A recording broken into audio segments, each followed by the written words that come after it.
दोस्तों नमस्कार, स्वागत है आपका बड़ी खबर बड़े खुलासे में। दोस्तों हमारे देश की न्यायपालिका को लेकर के पूरे देश के अंदर गुस्सा है। लोगों का कहना यह है कि जो न्यायपालिका गरीब आदमी की सुनवाई के लिए तारीख पे तारीख देती है, बरसों निकल जाते हैं और उसको न्याय नहीं मिलता, यहां तक तारीख नहीं मिलती, वहीं कुछ खास लोग सीधे सुप्रीम कोर्ट पहुंचते हैं और सुप्रीम कोर्ट में सीधी उनकी सुनवाई हो जाती है।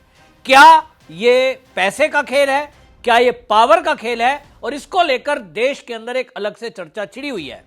दूसरी तरफ ये जो न्यायपालिका है, इसको लेकर के देश के उपराष्ट्रपति जगदीप धनखड़, जो कि सुप्रीम कोर्ट में बाकायदा वो वकील थे और एक नामी गिरामी वकील होने के साथ ही बार काउंसिल के भी वो सदस्य रहे हैं, और उन्होंने अब एक बार फिर से सवाल उठा दिया इस न्याय प्रणाली पर।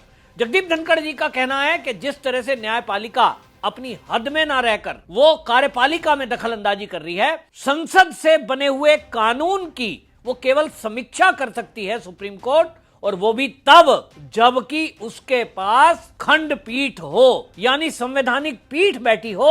और आज की संख्या के हिसाब से, क्योंकि आज सुप्रीम कोर्ट में 34 जज हैं, तो 19 जजों की बेंच वो केवल केंद्र के बने हुए कानून पर समीक्षा कर सकती है। आज हम देख रहे हैं कि 3 जजों की एक बेंच बैठ गई है सीजेआई की अध्यक्षता में, और वो देश के संसद के बने हुए वक्फ बोर्ड एक्ट अमेंडमेंट को चुनौती देने के लिए सुनवाई कर रही है। यह देश में हास्यास्पद है।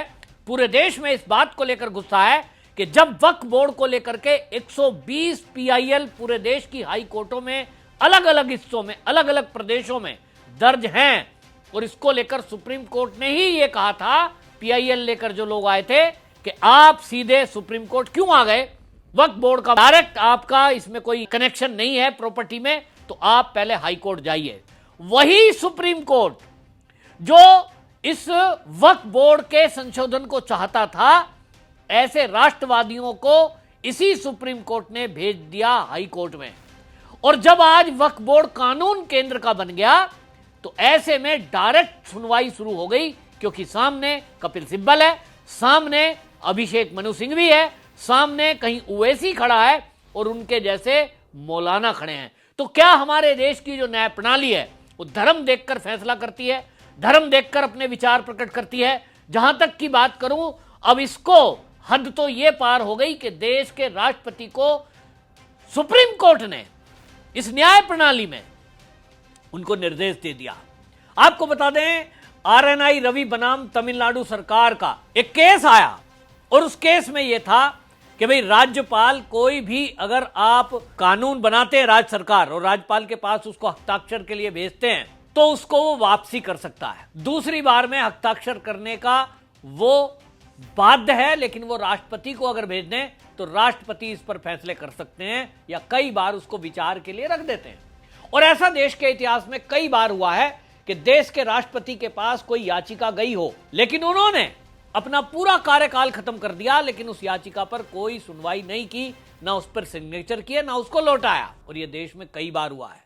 लेकिन अब न्यायपालिका अपनी हदें पार कर रही है। देश के सर्वोच्च पद पर बैठे हुए राष्ट्रपति, जो कि संविधान की रक्षा की शपथ लेते हैं, उनको सुप्रीम कोर्ट ने आदेश दिया कि आपको टाइम बाउंड के अंदर अंदर आप फाइल पर सिग्नेचर करने होंगे अगर कोई राज्य सरकार का कोई कानून आपके पास आता है। कैसे हो सकता है? और इसको लेकर जगदीप धनखड़ जी ने बहुत ही दुख प्रकट किया है, और उन्होंने बाकायदा, जो आपको बता दूं कि राज्यसभा के प्रशिक्षु थे, उनको संबोधित कर रहे थे, लेकिन उनका निशाना सीधा सीधा न्याय प्रणाली का था। और उन्होंने न्यायपालिका पर पहले भी कहा है, लेकिन इस बार काफी दुखी मन से कहा। और जगदीप धनखड़ जी ने जो कहा, पूरे देश में उसको लेकर चर्चा है कि क्या इस समय यह समय आ गया है कि जुडिशरी में रिफॉर्म्स की आवश्यकता है। इसकी मांग बहुत पहले से चल रही थी कि हमारे देश में बाबा साहब भीमराव अंबेडकर जी के बनाए हुए कानून, वो अंग्रेजों के जमाने के कानून थे, उनको परिवर्तन किया गया, लेकिन बार बार कांग्रेस के शासन में उनमें छेड़छाड़ की गई, और आज आवश्यकता है कि रिफॉर्म्स किए जाएं। अब आप देखिए किस तरह की हरकत कोर्ट कर रहा है। पूरे देश में इस बात को लेकर गुस्सा है कि राम जन्मभूमि पर जो सुप्रीम कोर्ट ये कह रहा था कि रामचंद्र जी अयोध्या में जन्मे थे कि नहीं, उनके जन्म के प्रमाण लाओ, और प्रमाण देखने के बाद ही हम कोई फैसला सुनाएंगे, हम भावनाओं के आधार पर फैसला नहीं सुनाते हैं कि हिंदुओं की आस्था है, हिंदुओं के राम जन्मे थे। हमें आस्था से कोई लेना देना नहीं है। हम यहां निष्पक्ष हैं। हम यहां तथ्यों के और सबूतों के आधार पर फैसला करेंगे।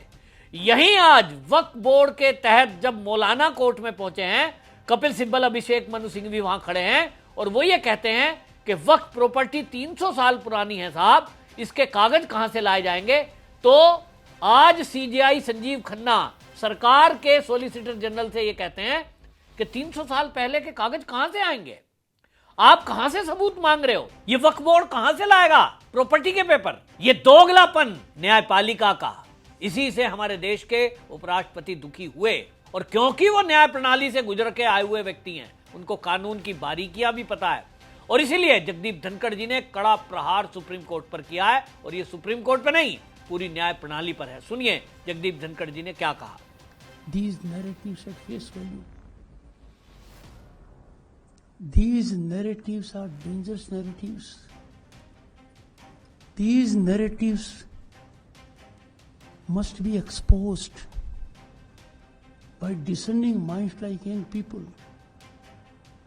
You must learn to question, because we have iconized people through mechanism which is not rational. We have given celebrated status to people without examining. We think what they say is right. No one asked the author, while he was judge of the Supreme Court, why the collegium system did not work. We must learn to ask questions. Because in democracy, this is our most basic right. If you don't ask questions to me, you will not be doing your duty. And therefore, 175, a number will go to 500. Will be that squad which will be asking questions also. We don't have to be overcritical. We don't have to be confrontationist. But we have to believe in the nation under all situations. I never thought in my life I will have the occasion to see it. President of India is a very elevated position. President takes oath to preserve, protect and defend the Constitution. This oath is taken only by President and her appointees, the governors. Everyone, the Prime Minister, the Vice President, the Ministers, the parliamentarians, the judges, they take oaths to abide by the Constitution. But to defend the Constitution, to preserve the Constitution, to protect the Constitution, that is the oath of the President of India. The Supreme Commander of the Armed Forces. Boys and girls, if you look at the Indian Constitution, when Parliament is defined, according to you, Parliament is Lok Sabha, Rajya Sabha. No. Parliament, the first part is the President. Second and third are Lok Sabha and Rajya Sabha. There is a directive to the President by a recent judgment.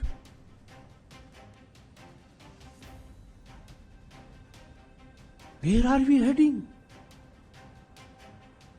What is happening in the country?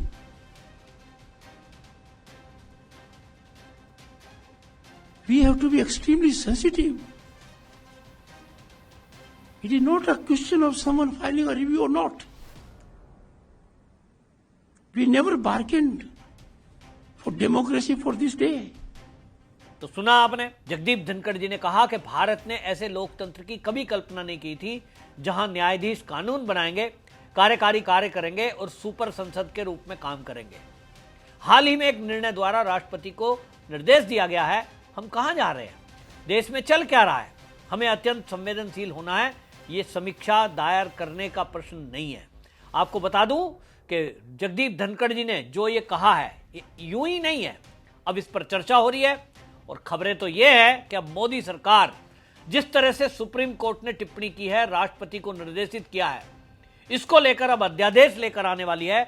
यानी अब मोदी सरकार गंभीरता से इस न्याय प्रणाली पर reform करने जा रही है और इस पर लगाम लगाने जा रही है। जगदीप धनखड़ जी ने कानून की जानकारी भी दे दी और उन्होंने कहा है कि देखिए जिस तरह से ये न्याय प्रणाली काम कर रही है, उन्होंने कहा कि धारा 145 जो संविधान की धारा 145 की उपधारा 3 है, इसमें 1950 में जो कानून बना, यानी संविधान बनाते समय, उसमें उस समय 8 जज थे सुप्रीम कोर्ट के, तो ये एक्ट बना था कि सुप्रीम कोर्ट में कम से कम 5 जज बैठेंगे तभी वो कोई केंद्र के बनाए कानून की समीक्षा कर सकते हैं। जगदीप धनखड़ जी ने बताया कि आज जब 34 जज हैं तो उसके हिसाब से इसका आधा 17 होता है और 17 में एक जोड़ देंगे तो 18 हो जाएगा, लेकिन विषम संख्या चाहिए होती है निर्णय करने के लिए, तो इसलिए 19 जजों की बेंच जिस दिन बैठेगी उसी दिन आप समीक्षा कर सकते हैं। यानी वक्फ बोर्ड पर जो सुनवाई सीजेआई की खंडपीठ 3 जजों की कर रही है ये गैर संवैधानिक है, ये कहना था जगदीप धनखड़ जी का। यानी इस सीजेआई संजीव खन्ना की जो खंडपीठ वक्फ बोर्ड की सुनवाई कर रही है, जिसमें justice PV Sanjay Kumar, justice KV Vishwanath, ये 3 जज बैठे हैं, जगदीप धनखड़ जी ने इन्हीं के वैधानिक पर, संविधान पर, इन्हीं के नियम कायदे पर सवाल उठा दिया है।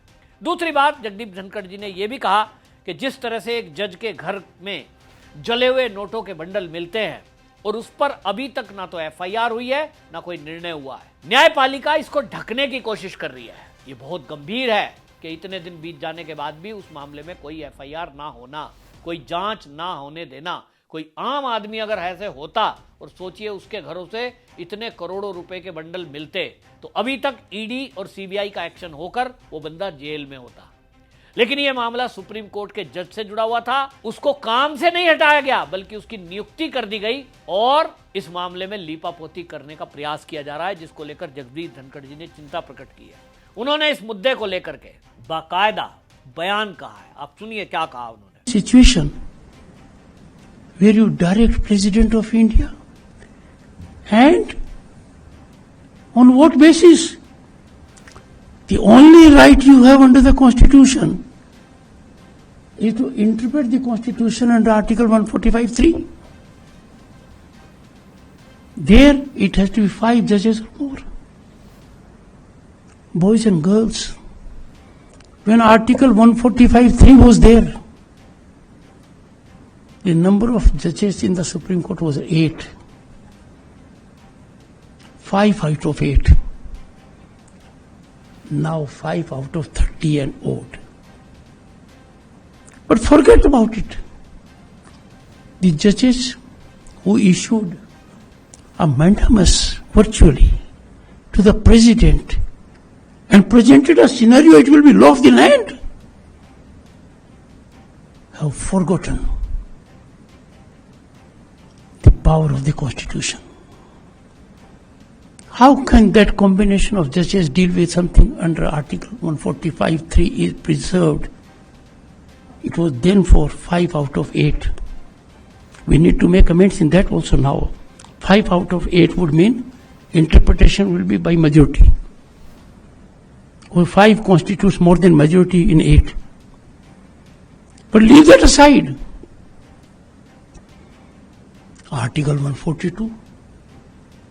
Article 142 has become a nuclear missile against democratic forces. Available to judiciary 24/7.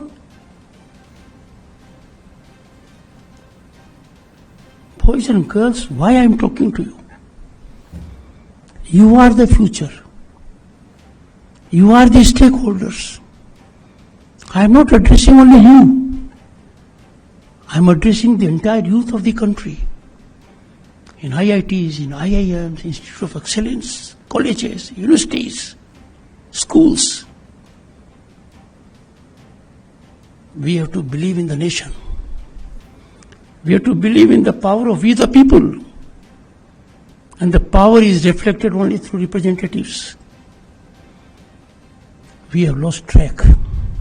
तो सुना आपने, जगदीप धनखड़ जी साफ साफ एक इशारा कर रहे हैं कि ये जो न्यायपालिका में चल रहा है कि जज का बेटा ही जज बनेगा, कोलिजियम सिस्टम जो चल रहा है, मनमानी जो चल रही है, अपनी मर्जी से आर्टिकल 142 का जिक्र जगदीप धनखड़ जी ने किया कि आर्टिकल 142 हमारे ऊपर मिसाइल की तरह रखा हुआ है। क्योंकि आपको बता दूं मैं, आर्टिकल 142 ये आदेश देता है, ये अधिकार सुप्रीम कोर्ट को देता है, ये हाई कोर्ट को भी देता है कि वो जो चाहे जब चाहे सरकार पर आदेश लागू कर सकती है, उसको अधिकार है ये। और इसलिए जगदीप धनखड़ जी ने आर्टिकल 142 का जिक्र किया है कि ये मिसाइल की तरह हमारे ऊपर तानी हुई है। यानी न्यायपालिका को जो आर्टिकल 142 में अधिकार दिए गए हैं वो कहीं ना कहीं उनका दुरुपयोग कर रहे हैं, ऐसा कहना जगदीप धनखड़ जी का था। तो क्या ये आर्टिकल 142 हटाने की तैयारी सरकार की है? क्या जिस तरह से कोई केंद्र सरकार के बनाए कानूनों पर लगातार सुप्रीम कोर्ट सुनवाई करने बैठ जाता है, अपनी मनमर्जी चला रहा है, किसी को तो कहेगा कि आप हाई कोर्ट जाइए, किसी की सुनवाई तत्काल करने बैठ जा रहा है, इसके लिए कोई नियम बनाना चाहिए? उत्तर है हाँ। मैं तो एक बात और इस वीडियो के माध्यम से कहना चाहता हूं, और आप मेरे जो दर्शक हैं वो भी अपनी राय रखें और इसको शेयर भी करें। मैं ये देख रहा हूं कि सुप्रीम कोर्ट में जितनी भी दलीलें अभी चल रही है, चाहे वो वक्फ बोर्ड के समय में थी, फिर चाहे वो किसी भी और कानून में हो, सोलिसिटर जनरल तुषार मेहता मुझे एक कमजोर वकील की तरह दिखाई दिए हैं, जिनकी कोई आवाज सुनाई नहीं देती, ना दलीलें। मुझे इस वक्फ बोर्ड एक्ट में भी जब दलीलें दी जा रही थी तो आप सोचिए कि वो ये कह रहे हैं कि मुझे 7 दिन चाहिए। जब उनसे ये पूछा गया कि क्या वक्फ बोर्ड में गैर मुस्लिमों को जो सरकार ने रखा है क्या आप मंदिरों में भी रखेंगे, तो वो कैसे ये भूल गए, तुषार मेहता इतने बड़े वकील हैं, कि ये मामला मंदिर के ट्रस्ट से जुड़ा हुआ नहीं है, उसकी तुलना उससे नहीं हो सकती, दोनों मामले बिल्कुल अलग हैं। लेकिन तुषार मेहता कमजोर दिखाई दे रहे हैं, और वो राष्ट्रपति को जब सुप्रीम कोर्ट ने निर्देशित किया उस मुद्दे पर भी अखबार में उनका आर्टिकल आया है, और वो ये कह रहे थे उस समय कि सुप्रीम कोर्ट को कम से कम राष्ट्रपति के ऊपर टिप्पणी करने से पहले, उनको आदेश देने के पहले उनकी बात सुननी चाहिए थी। तुषार मेहता जी, आप वकील हो, सोलिसिटर जनरल हो, आपको इतना भी ज्ञान नहीं है कि राष्ट्रपति को कोई निर्देशित हमारे देश में नहीं कर सकता, वो सबसे ऊपर हैं। आपने ये कैसे कह दिया कि उनकी बात सुननी चाहिए थी? क्या राष्ट्रपति अपना वकील भेजेगी सुप्रीम कोर्ट कि मेरा पक्ष सुन लो? आप कौन सी दलील दे रहे हो? मेरे हिसाब से मेरा विचार है कि मोदी सरकार को इस पर तत्काल ये बदलाव करना चाहिए कि वक्फ बोर्ड पर जो सुनवाई हो रही है, ऐसा ना हो कि मोदी सरकार को एक चपत लगे और कहीं अंदर अंदर तुषार मेहता कोई खेल करने जा रहे हो। मुझे इसकी आशंका है, और इसलिए मुझे लगता है कि अश्वनी उपाध्याय जो कि बार बार देश हित में PIL डालते हैं, उनकी दलीलें सुनिए। वो कब से ये कह रहे हैं कि हमारे देश के कानून सड़े गले हुए हैं, ये जब तक डॉक्टर आप नहीं बदलेंगे, दवाई नहीं बदलेंगे, इलाज नहीं होगा। और इसीलिए वो मांग उठाते हैं, और उनके पास नॉलेज भी है, उनके पास पूरा सेटअप भी है, और वो लगातार देश हित में आवाज उठाते हैं। मोदी सरकार क्यों नहीं अश्वनी उपाध्याय को सॉलिसिटर जनरल नियुक्त करती? मेरी तो मांग है, मैं अपनी राय रख रहा हूं, आप भी अपनी राय रखिए कि क्या देश को अब जरूरत है कि सॉलिसिटर जनरल देश का अश्वनी उपाध्याय होने चाहिए, कानून मंत्री होने चाहिए थे मेरे हिसाब से। लेकिन चलिए, वो आपका राजनीतिक मैटर है कि आप उनको राज्यसभा भेजें, नहीं भेजें, क्यों ना भेजें, लेकिन सॉलिसिटर जनरल तो आप बना सकते हैं। भारतीय जनता पार्टी कहने के लिए भारत की सबसे बड़ी राजनीतिक दल है, इतने बड़े सदस्य हैं, इसमें हजारों की संख्या में वकील हैं। अरे भाई, विष्णु शंकर जैन को बना दो अश्वनी उपाध्याय से यदि कोई प्रॉब्लम है। लेकिन अश्वनी उपाध्याय सुप्रीम कोर्ट में प्रैक्टिस करने वाले एक तेज तर्रार और ज्ञानी वकील हैं मेरे हिसाब से, और राष्ट्रभक्त हैं। उनको क्यों नहीं सॉलिसिटर बनाते, और उनके अलावा उनके साथ में असिस्टेंट के रूप में विष्णु जैन को जोड़ दो, तब देखिए क्या होगा। भारतीय जनता पार्टी के पास वकील नहीं है। एक तरफ देश विरोधी लोग पूरी वकीलों की फौज खड़ी कर देते हैं सुप्रीम कोर्ट में, जहां कपिल सिब्बल, अभिषेक मनु सिंह भी ऐसे लोग खड़े हैं। भारतीय जनता पार्टी इतनी बड़ी पार्टी होने के बावजूद भी वकील नहीं खड़ा कर पा रही है, उनके पास वकील नहीं है। जगदीप धनखड़ जी वो भारतीय जनता पार्टी का काम कर रहे हैं, उपराष्ट्रपति होते हुए भी जो चिंता प्रकट की है, ये पॉइंट जो जगदीप धनखड़ जी ने उठाए हैं, क्या ये भारतीय जनता पार्टी में जो प्रवक्ता बने रहे वकील हैं, मैं नाम नहीं लेना चाहता, विवाद हो जाएगा, बड़े बड़े वकील प्रवक्ता बन गए भारतीय जनता पार्टी में, उनके जहन में ये बात नहीं आ सकती? तो छोड़ दो वकील नाम लगाना अपने ऊपर जब आपको कानून की जानकारी नहीं है। लेकिन इतना जरूर है, जगदीप धनखड़ जी ने इशारा कर दिया है कि अब कुछ सरकार बड़ा करने जा रही है। आपकी इस पर क्या राय है? कमेंट में जरूर लिखिए, वीडियो को शेयर करिए। वंदे मातरम।